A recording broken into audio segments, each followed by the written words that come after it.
Training and coaching is rule number 9 within Robert's Rules of Innovation. But to me, it's the often forgotten imperative.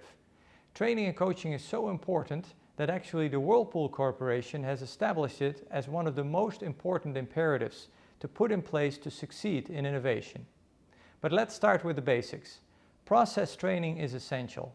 There's many corporate examples of companies launching serious innovation efforts and promoting the efforts, but then coming to find out that many of their people did not understand project management.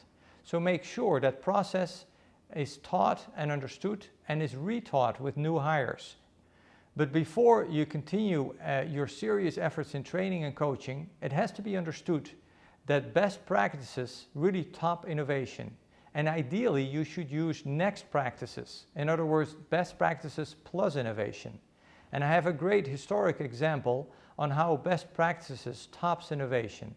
Over 100 years ago, the Noor Amundsen raced to the South Pole. And he was racing against an Englishman, Scott. Scott had taken purely the innovation route. He had a new mechanical device that was going to travel over snow and ice. He brought ponies and he had brought wool gear to stay warm. Amundsen, on the other hand, had spent over a year with Eskimos and learned that fur was much better.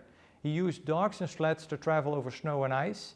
And he really fine-tuned and learned how to travel over snow with longer skis. Amundsen succeeded. He was the first human being to reach the South Pole and was successful in coming back. Scott, on the other hand, paid the ultimate price and perished on the way back. So understand and use best practices first and add innovation on top of that. But altogether, training and coaching, it's an incredible important instrument to use with your coaches and champions to develop, support and educate your workforce in innovation.